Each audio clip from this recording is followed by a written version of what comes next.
Donc voilà, on va rebondir sur ce qu'on a parlé tout à l'heure. Donc par rapport au Ein Sof, parce que c'est le sujet de base en fait de la Kabbale. Et après, pour bien comprendre ce qu'il y a, le prophète veut nous dire par rapport aux Sphirot. En fait, si on veut, comment la Kabbale, elle est née? Alors bien sûr, la Kabbale, c'est une sagesse que Dieu nous a transmise au mont Sinaï par Moshe Rabbeinu, puisqu'on sait que la Torah est séparée en 4 parties, qui sont l'acrostiche de Pardes. Pardes, ça veut dire le verger. Mais en hébreu, Pardes, c'est un acrostiche. P de Pardes, c'est le pshat, c'est le sens littéral. Remez, c'est l'allusion. Drash, c'est l'exégète. Sod, c'est le secret, c'est la Kabbale. Donc tout a été transmis par Dieu. Mais si on veut comprendre les idées de fond de la Kabbale, en fait, la Kabbale, elle est d'une grande question. La question, c'est la suivante. D'un côté, comme on dit, on ne peut pas percevoir l'être infini, l'être premier, que dans la Kabbale on appelle le En Sof. On ne peut pas le percevoir. On ne peut pas le connaître. Et plus que ça, on ne peut pas le comprendre. On ne connaît pas son nom. Parce qu'il est tellement élevé qu'on ne peut même pas avoir, ne serait-ce la plus petite perception de lui. Et pas seulement nous, qui sommes des êtres humains faits de chair et de sang. C'est valable aussi pour les anges.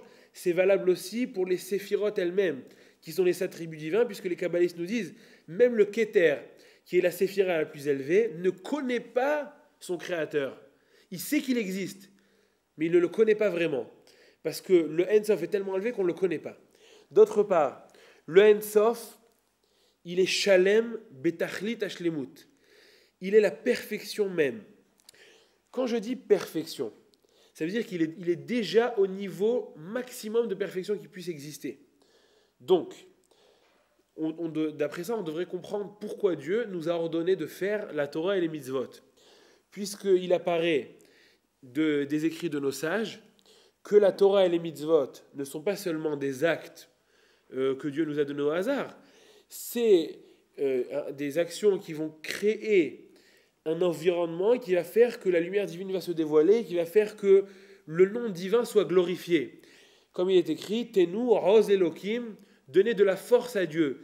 Par vos bonnes actions, vous donnez de la force à Dieu. Au contraire, si les enfants d'Israël ne font pas la Torah et les mitzvot, n'accomplissent pas la volonté divine, alors il est écrit Tsur Yeladecha Teshi, Dieu, tes enfants t'affaiblissent.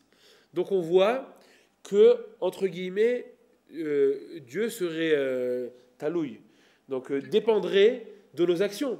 Mais on sait que lui, il est la perfection. Donc s'il est parfait, il ne devrait pas dépendre de nos actions. Donc ce paradoxe, il fait naître en fait la grande idée de la Kabbale. C'est quoi? C'est de dire que d'un côté, on a la lumière du En Sof, qu'on ne peut pas percevoir, et qui est parfaite. Donc qui est dans la perfection la plus totale, qui a besoin de personne. Le En Sof lui-même n'a besoin de personne. Le premier être n'a besoin de personne. D'un autre côté, on voit que les noms de Dieu, pour se dévoiler, ils ont oui besoin de nos actions. Alors comment ça s'arrange? La réponse est de dire qu'en fait, le En Sof, au tout début, au commencement de la création, il s'est retiré d'un endroit, ce qu'on appelle le Tzimtzum. Il s'est rétracté, la rétractation. Dans la Kabbale du Harizal, on va retrouver ce mot de Tzimtzum, rétractation. Dieu s'est rétracté. Au moment où il s'est rétracté, il a laissé un endroit vide dans lequel vont pouvoir apparaître les mondes supérieurs, les mondes inférieurs, l'être humain, etc. Parce que si Dieu laissait émaner sa présence de partout, on ne pourrait même pas exister. On serait littéralement brûlé par la lumière divine. Donc il a laissé cet endroit-là, il s'est rétracté. Dans ce chalal apanouï, donc dans cet endroit vide qu'il a laissé, c'est là qu'il va créer, faire émaner les attributs divins, les noms divins, tels qu'on les voit dans la Torah, Yud Ke Vav Ke, Elohim, tous les noms de Dieu. En fait, ces noms ne sont pas propres à lui, ça ne sont que des vêtements, comme des filtres qui font qu'on puisse avoir un lien avec lui. Et d'après ça, on peut comprendre le paradoxe qu'on a expliqué au début. Je vous parle très très succinctement, c'est des idées qui prennent des jours à expliquer, mais j'essaye rapidement d'expliquer les bases. Donc, d'après ça, on peut comprendre le paradoxe. D'un côté, on a la lumière du En Sof, qui lui est la perfection, dont on ne connaît pas le nom, dont on ne peut pas percevoir l'essence, on peut juste savoir qu'il est là. Comment on le connaît? À travers les noms divins, à travers les 10 séphirotes qu'il a fait émaner et par lesquels on a un lien avec lui. Et lorsqu'on dit qu'en faisant la Torah et les mitzvot, qu'en accomplissant sa volonté, on lui donne de la force, on ne parle pas évidemment de la lumière du Ein Sof qui lui n'a besoin de rien, on parle des noms divins, que grâce au fait qu'on accomplit les mitzvot, les noms divins eux-mêmes sont prêts à être des réceptacles, à recevoir la lumière du Ein Sof, et c'est ça qui fait qu'en fin de compte, on a créé un environnement où la lumière divine peut se dévoiler. Ça, c'est la grande base de la Kabbalah. Donc maintenant, nous avons 4 mondes. Le Harizal nous enseigne que nous avons 4 mondes supérieurs, dont un inférieur en fait. Le premier monde, c'est le monde de la Hatzilut, le monde de l'émanation. Dans ce monde, on sait qu'il n'y a que Dieu. Quand on dit Dieu, ça veut dire la lumière du Ein Sof qui se dévoile à travers les attributs divins, à travers les séphirotes. En fait, chaque séphira, c'est un nom de Dieu. Le deuxième monde, c'est le monde de la Beria, de la création. Et là, on va retrouver les âmes du peuple d'Israël qui ont été créées dans ce monde. Donc, à partir de Beria, en fait, ce qui se passe, c'est qu'on va retrouver des êtres qui sont ce qu'on appelle Sralim Nifradim, des êtres qui existent et qui vivent, mais qui sont séparés de Dieu. Parce que dans la Hatzilut, les noms de Dieu font partie du divin. Alors qu'à partir de la Bria, on va avoir des êtres séparés. Après, comment ? Non, dans la Hatzilut, on a dit qu'il n'y a que le divin, donc il n'y a pas d'ange. Les anges, ils sont dans le troisième monde, dans le monde de la Yetzira. D'accord ? Dans le monde de la Yetzira. Et après, le quatrième monde, c'est le monde de la Asiya, c'est le monde de la matière, dans le monde dans lequel on se trouve, le monde dans lequel se trouve le système solaire, se trouve tout, en fait, tout ce qui est matériel. Alors, on va se concentrer sur le monde de la Hatzilut. Dans le monde de la Hatzilut, on va compter qu'il y a 10 séphirotes. Ces 10 séphirotes, c'est les 10 attributs divins qui, en fin de compte, vont se séparer en une multitude d'attributs, mais en gros, on va avoir 10 qui, eux, vont créer le mouvement dans ce monde, vont créer... C'est par eux que Dieu va créer les autres mondes, et c'est par ces 10 séphirotes que Dieu va se manifester. Parce que la lumière du Ein Sof lui-même, on ne peut pas la supporter. Donc on avait besoin d'une sorte d'écran entre lui et nous. C'est comme la lumière du soleil, vous ne pouvez pas la regarder, donc vous mettez des lunettes de soleil. C'est à peu près la même chose. Il y a un écran qui va faire qu'on va pouvoir supporter. En fin de compte, c'est ce que disent les Mekoubalim, Astarato igiluyo. Le fait qu'il se cache, c'est le fait qu'il se dévoile. Parce que s'il ne s'était pas caché, on n'aurait pas pu supporter son dévoilement. Donc le fait de s'être dissimulé, c'est ça qui fait qu'il va pouvoir se dévoiler à nous. Ces 10 séphirotes, je vais dire leur nom et expliquer, et c'est ça ce qu'on va voir en fait dans le texte du Patach Eliaou. Donc la première séphira, qui est le premier niveau d'émanation divine qu'on peut commencer à apercevoir, c'est le Keter. Pourquoi Keter ? Keter, c'est la couronne. D'accord ? La couronne, c'est le niveau le plus élevé. Quand on voit un roi, la couronne, c'est ce qui montre qu'il est le roi. Après, vous avez la Chorma. La Chorma, c'est la sagesse, mais c'est une sagesse qui reste encore à un niveau très imperceptible. Bina, c'est déjà la compréhension. C'est la sagesse quand elle sort, puisqu'en fin de compte, ces 10 niveaux-là, c'est des niveaux d'émanation où, comme vous avez dit tout à l'heure, Ishtal Shelut en français, c'est une procession d'enchaînement où, de niveau en niveau, ça va se dévoiler de plus en plus. D'accord ? On va commencer avec le Keter, que la lumière elle est encore très très cachée, très forte, on ne peut pas encore la supporter. Chorma, ça va être un niveau de perception un peu plus avancé, mais qui en fait est encore à un niveau très caché. Bina, c'est déjà un niveau de compréhension beaucoup plus fort, on peut commencer à s'approcher de ça. Après, vous allez avoir une deuxième partie, les 7 séphirotes, qui correspondent à ce qu'on appelle les séphirotes du corps, parce que les 3 premières sont appelées séphirotes de l'intellect, et les 7 séphirotes inférieures sont appelées les séphirotes corporelles, parce que c'est elles qui vont diriger les mondes inférieurs. Vous allez avoir le chesed, donc la bonté, Gevura, la rigueur, Tiferet, le couronnement, parce qu'en fait, Tiferet, c'est celui qui va venir au milieu du chesed et de la gvura. Des fois, le chesed, la bonté, elle peut être trop. Être trop bon, c'est pas bon non plus. Être trop rigoureux, c'est pas bon. Tiferet, c'est le couronnement des deux midot. C'est le couronnement des deux attributs qui va faire un équilibre. Toujours, et vous avez ce qu'on appelle matkela, ça veut dire l'équilibre. Vous allez avoir la droite, la gauche et le milieu. Donc le chesed, c'est la bonté, mais c'est excessif. La rigueur, c'est la rigueur excessive. Tiferet, le couronnement, c'est l'équilibre des deux. Après, vous allez avoir le netzach, donc qui est l'éternité. Excusez-moi, quelques années en Israël m'ont fait un petit peu oublier mon latin. Netzach, éternité. Hod. Donc le Hod, c'est un petit peu le rayonnement. Yesod, le fondement. Et Malchut, la royauté. D'accord? C'est ça qu'on va retrouver dans le texte du Zohar. Maintenant, ces 10 sphirotes, c'est un petit peu l'ADN de tout ce qui va exister après. Puisque le Ein Sof a choisi de se dévoiler à travers ces 10 sphirotes, les 10 sphirotes vont être le programme de n'importe quel être, divin ou matériel. Ça veut dire que dans le monde, chaque objet ou chaque être humain, chaque être vivant va comporter en lui 10 sphirotes. Les 10 sphirotes divines, c'est des sphirotes qui sont complètement divines, donc ça veut dire que c'est Dieu avec les sphirotes. Mais après, puisque Dieu a tout créé à travers les sphirotes, on va toujours retrouver le tampon des sphirotes dans n'importe quel être vivant ou divin des 3 mondes inférieurs qui sont la Beria, Yetzira, Asiya. C'est pour ça que l'être humain a dans son corps la représentation des 10 séphirotes. Et d'ailleurs, c'est pour ça que dans la parasha de Bereshit, on dit Betzelem Elohim asa et Adam. Dieu a créé l'homme à son image. Mais comment c'est possible? Puisqu'on sait que un des 13 fondements de la foi juive, c'est de savoir que Dieu n'a pas de corps. Quand on dit Dieu, c'est aussi les 10 séphirotes qui n'ont pas de corps. Ils sont totalement divines. Comment on peut dire que l'homme a été créé à l'image de Dieu? Ça voudrait dire que Dieu a une image. Pourtant, l'image est totalement prohibée dans le judaïsme. Comment la Torah peut nous dire ça? L'explication, d'après ce qu'on vient de dire, c'est en fait que quand on parle d'image, on ne parle pas d'image corporelle. On parle des 10 séphirotes qui s'habillent à l'intérieur du corps humain et que ces 10 séphirotes-là sont les 10 attributs divins que Dieu a choisis pour se dévoiler et le corps humain est le retentissement de ces 10 attributs divins. Et c'est ça que nous allons voir tout de suite. Donc, le petit Rat Eliaou, alors, excuse-moi.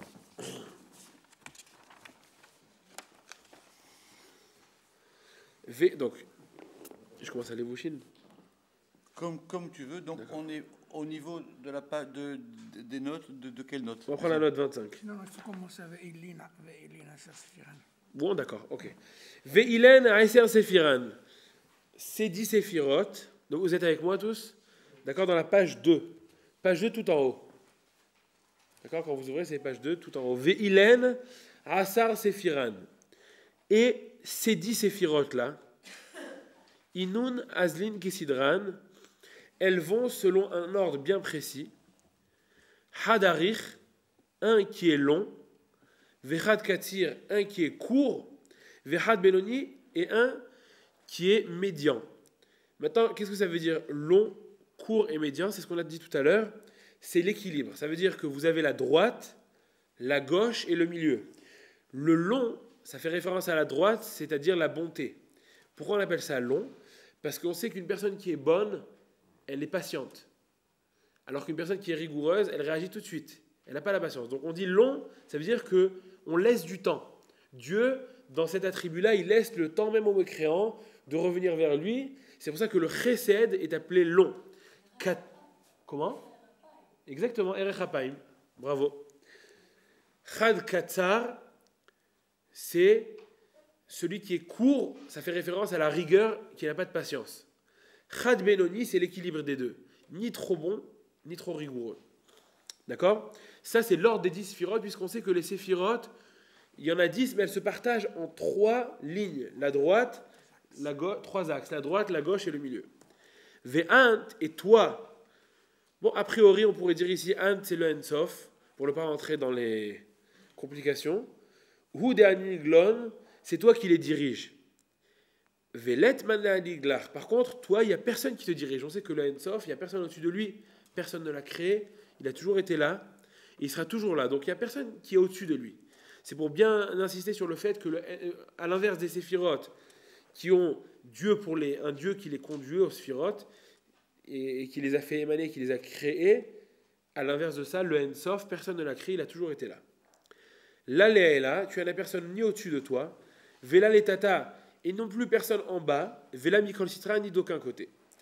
D'accord? Levushin takinatlon.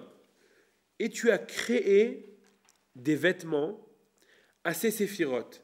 Alors, quand on dit là les vêtements, ça fait référence au deuxième monde, puisqu'on sait que les séphirotes sont dans le monde de la Hatzilut, de le monde de l'émanation qui est le monde divin.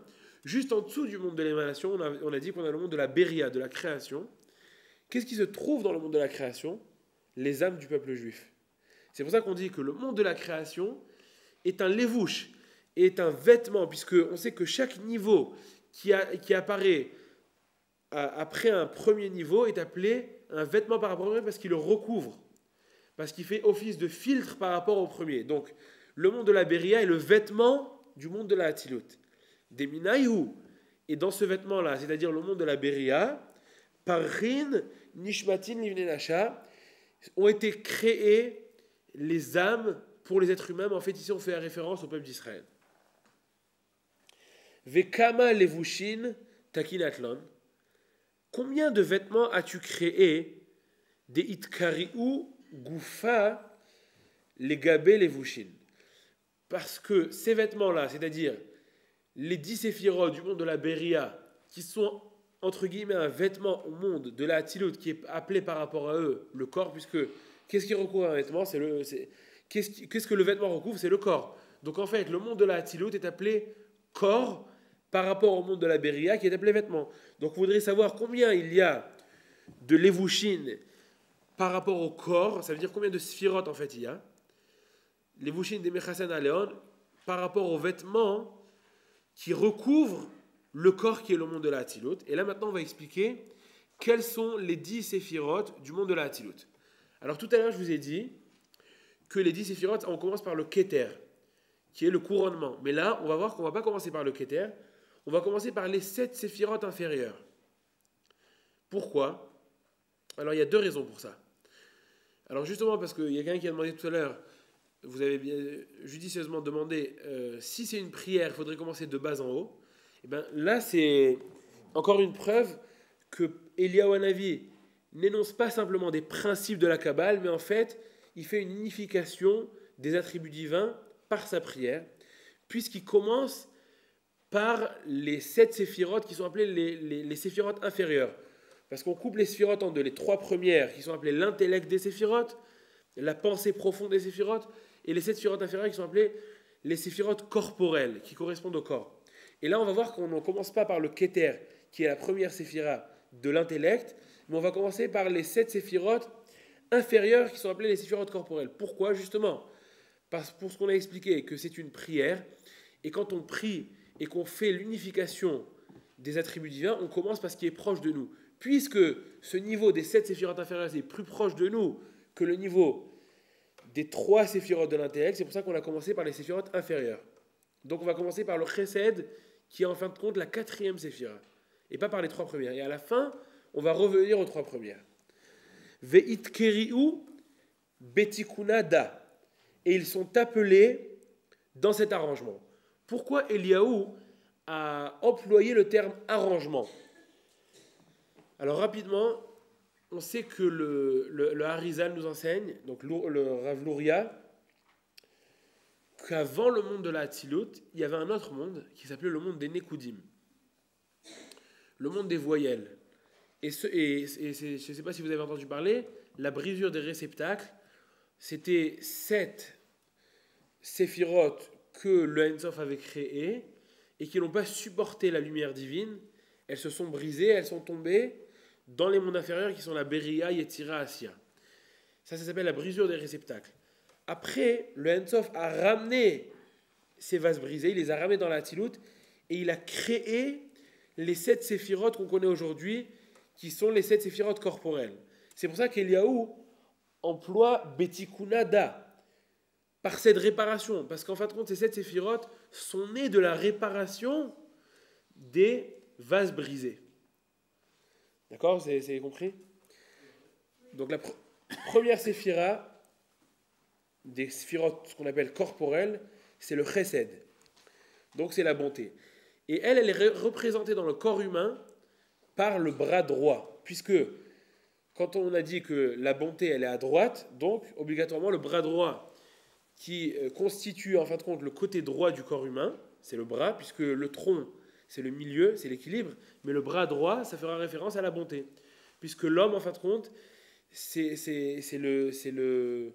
un petit peu le retentissement de ces séphirotes. Donc, obligatoirement dans son corps, il devra contenir les 10 attributs divins.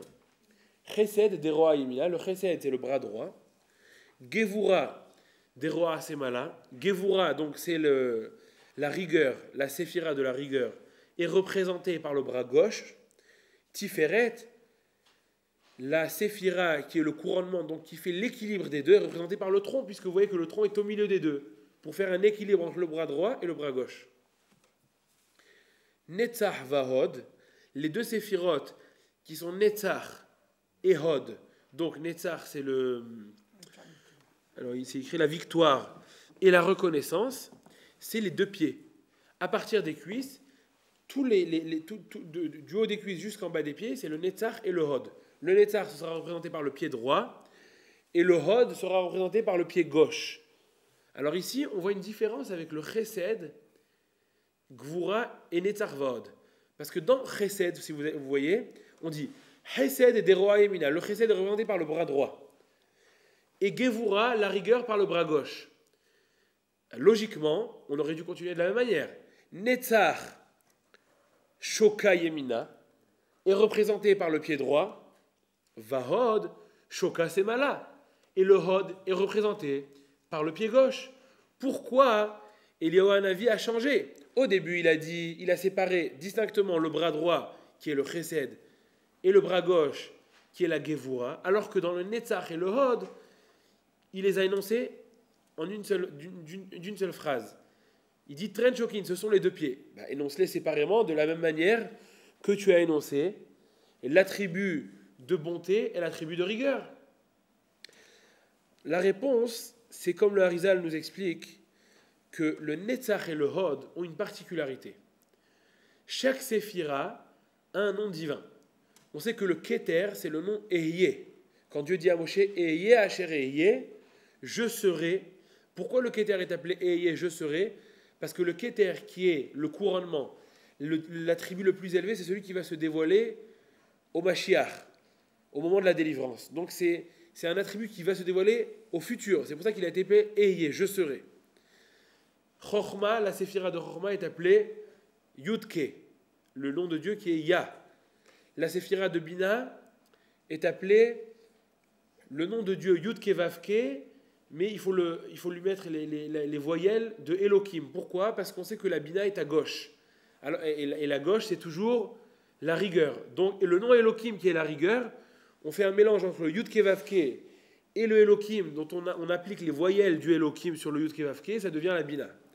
Le Chesed, le nom qui correspond au Chesed, c'est El, Aleph Lamed. Gevura, c'est le nom Elohim, puisqu'on sait que le nom d'Elohim, c'est l'attribut de la rigueur.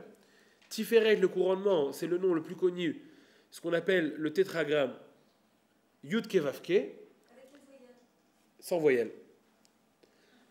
Et Netzach Vahod n'ont pas deux noms distincts, elles ont un seul nom, qui est le nom de Sevaot.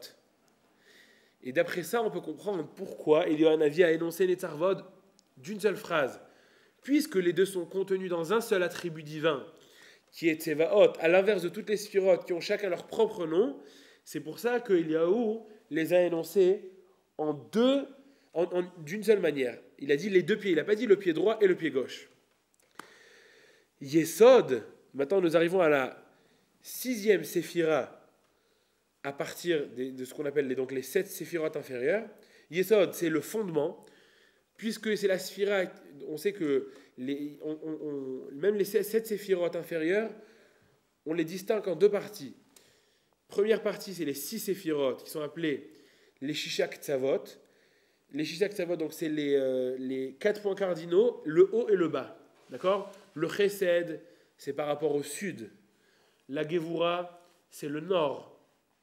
Tiferet, c'est le Mizrach, donc l'est. Et Tiferet, Netzach, non, Yesod, c'est l'ouest.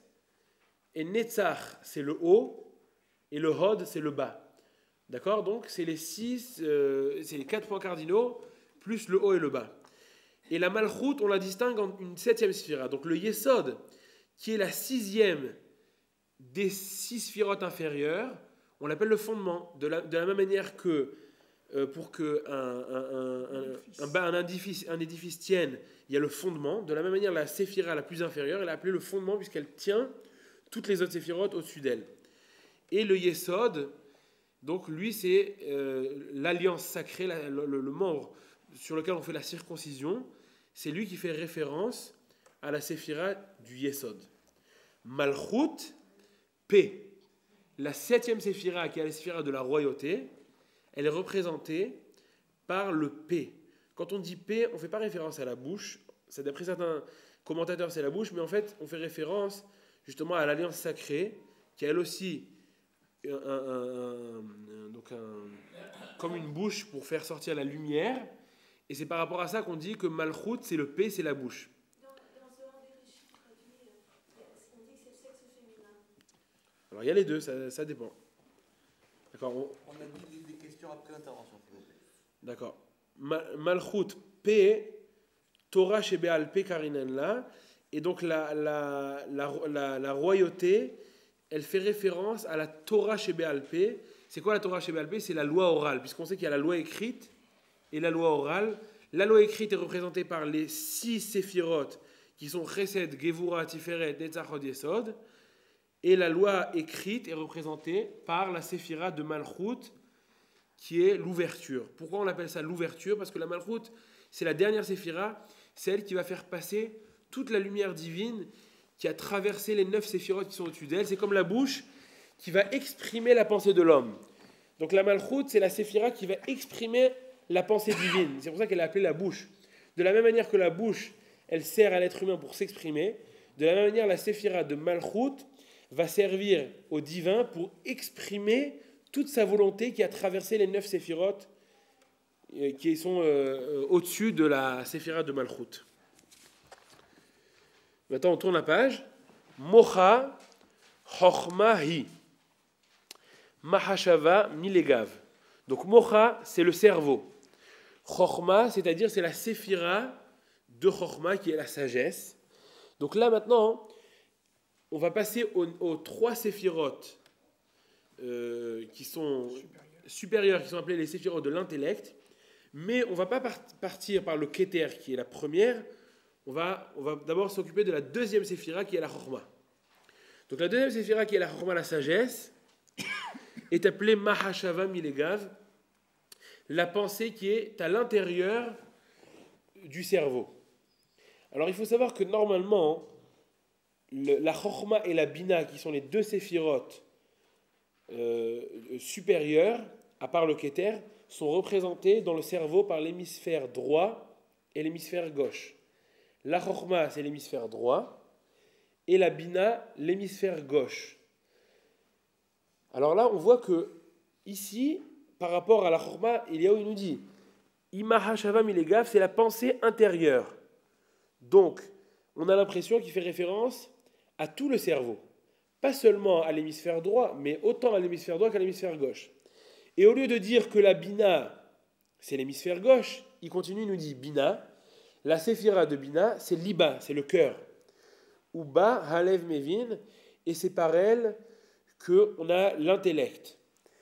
Maintenant, donc il faut comprendre la différence entre ce qu'on a l'habitude de savoir que la Chochma est à droite et la Bina est à gauche, alors que là on nous dit que la Chochma c'est le cerveau et la Bina c'est le cœur. Alors, pour répondre à cette question, il y a pas mal d'explications, mais qui rentrent dans des trucs très techniques.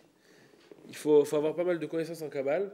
Mais en gros, on peut expliquer que la Chochma, la séphira de Chochma, est elle-même séparée en 2. Ça veut dire, vous avez la séphira de Chochma elle-même et Bina. Dans le Harizal, qui a le système des Partsoufim, ça veut dire que chaque séphira est représentée en fin de compte par un visage, ce qu'on appelle. La première séphira, qui est le Keter, sera représentée par Arichanpin. Arichanpin, c'est un peu comme en hébreu, Erechapaim.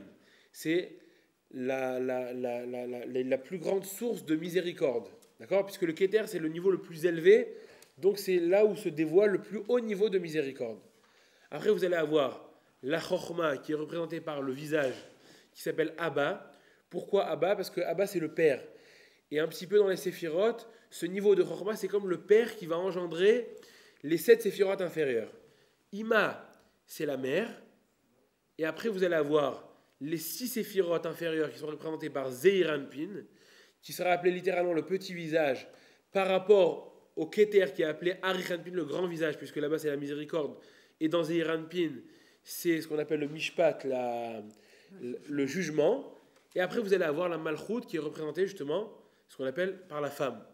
Parce que Zeir Anpin sera représenté par l'homme et la Malchut par la femme. Elle est appelée Nukva, la femme. Maintenant, donc, dans les visages qui sont appelés Chochma et Bina, Abba et Ima, en fin de compte, on coupe aussi ces deux partsoufim, ces deux visages, en deux autres visages. Ça veut dire que la Chochma, vous allez avoir les 3 premières séphirotes qui vont être appelées Abba Ilaha, le Père supérieur, et les 7 séphirotes qui constituent la deuxième partie de ce visage qui est appelé Abba sera appelé Israël Saba, le vieux Israël. Pourquoi il est appelé le vieux Israël? Parce que Zeir Anpin est appelé Israël. Donc en référence au 4e visage qui est appelé Israël, on appelle les 7 séphirotes inférieures de la Chochma Israël Saba.